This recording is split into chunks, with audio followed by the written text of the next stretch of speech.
Beneath the iconic skyline and the bustling streets of New York City lies a hidden world, a colossal machine of steel, concrete, and human ingenuity. It's the New York City Subway, the beating heart of one of the world's greatest metropolises. More than just a transit system, it's an engineering marvel, a testament to over a century of ambition, grit, and tireless construction. This vast underground network, constantly moving, constantly evolving, is a fundamental part of the city's identity, a world unseen by most, yet essential to all. In the late 19th century, New York City was experiencing unprecedented growth. Its population was exploding, and the surface streets, choked with horse-drawn carriages, trolleys, and pedestrians, were becoming impassable. The demand for efficient mass transit grew deafening, echoing a desperate need for a solution that could move millions across a rapidly expanding city. Elevated trains provided some relief, but their noise and shadow darkened the streets, pushing the visionaries to look elsewhere, beneath the very foundations of the city. The dream of an underground railway in New York City had simmered for decades, but it wasn't until the turn of the 20th century that it truly began to take shape. Public sentiment, fueled by the city's unbearable congestion, finally swayed the political will. The Interborough Rapid Transit Company, or IRT, was formed to spearhead this ambitious undertaking.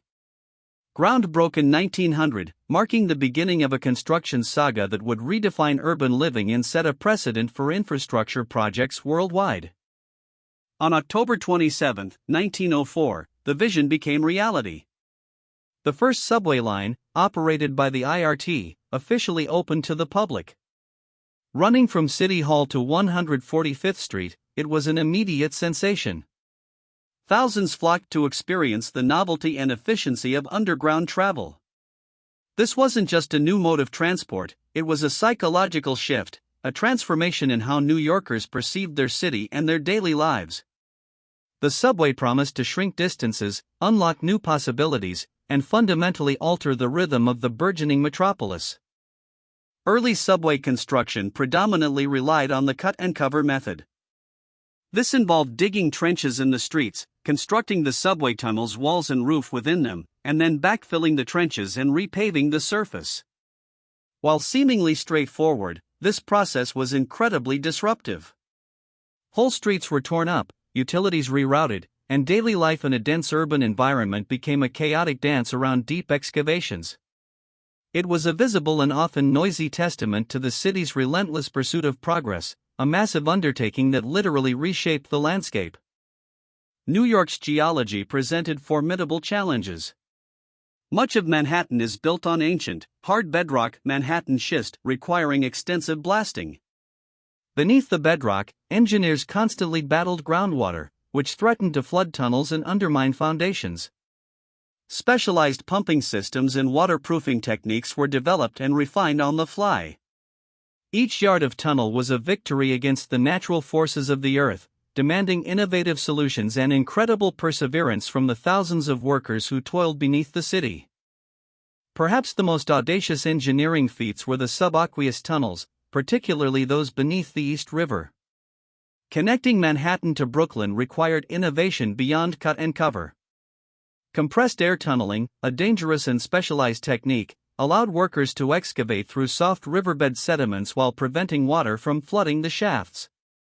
Divers and sandhogs worked in extreme conditions, battling decompression sickness, to create the vital links that would connect boroughs and transform New York into a truly interconnected metropolis.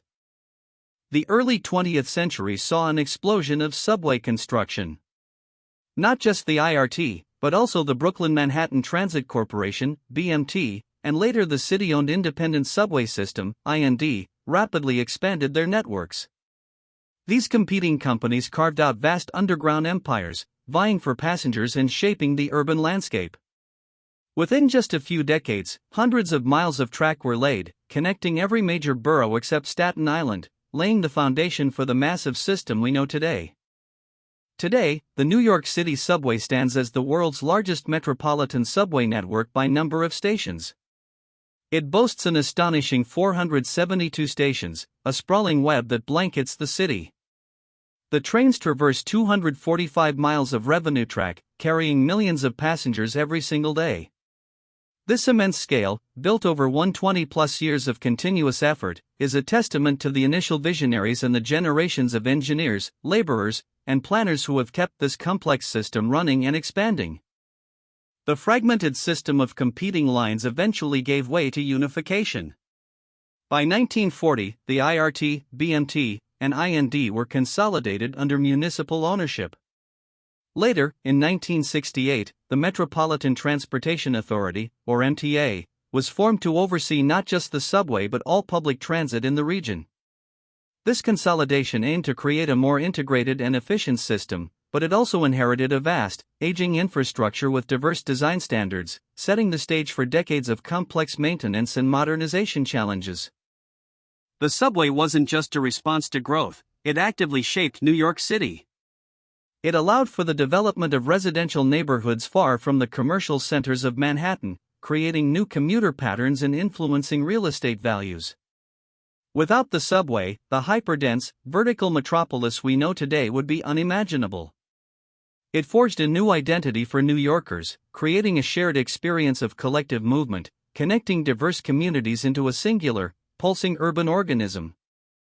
Operating 24 hours a day, 7 days a week, the NYC Subway never truly sleeps. This relentless schedule, coupled with the sheer volume of trains and passengers, means constant wear and tear on every component. Tracks, signals, power lines, and rolling stock are under perpetual stress. An infrastructure largely built in the first half of the 20th century endures the demands of the 21st, a monumental challenge that requires an army of dedicated personnel working round the clock to keep the system moving. Maintenance of the NYC subway is an intricate, often invisible, dance. Thousands of workers descend into the tunnels each night and during off-peak hours to inspect, repair, and replace. From replacing sections of track that carry hundreds of tons of train traffic daily, to updating complex signal systems, the work is never-ending. It's a dangerous environment, often cramped and dusty, where precision and vigilance are paramount. This continuous, painstaking effort ensures the safety and functionality of a system few truly understand. By the 1970s and 80s, decades of underinvestment and deferred maintenance took a severe toll. The subway entered a period of notorious decline, rampant graffiti, frequent breakdowns, and a reputation for being unsafe. It was a crisis that reflected the wider struggles of New York City itself. Restoring public trust and operational efficiency required a monumental effort, kick-starting a slow but determined push towards modernization that continues to this day, grappling with infrastructure that outdates much of the city above it. Today, the drive for modernization is more urgent than ever. The aging infrastructure struggles to meet the demands of a growing metropolis. Key initiatives include upgrading antiquated signal systems to communications-based train control, CBTC, which allows for more trains on lines and increased efficiency.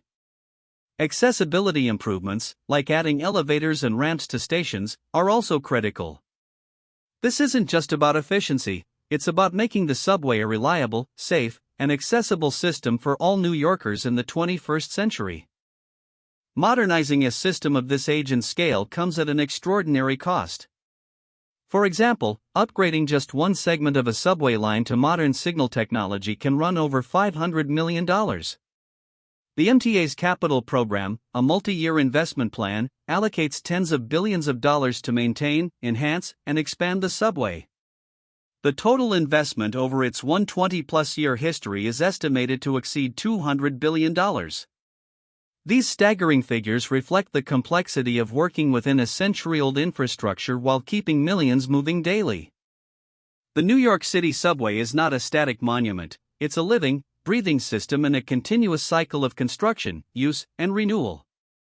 Every day, it carries the hopes and dreams of millions, connecting them to work, family, and opportunity. Its history is etched in the bedrock, its future built on innovation and unyielding commitment.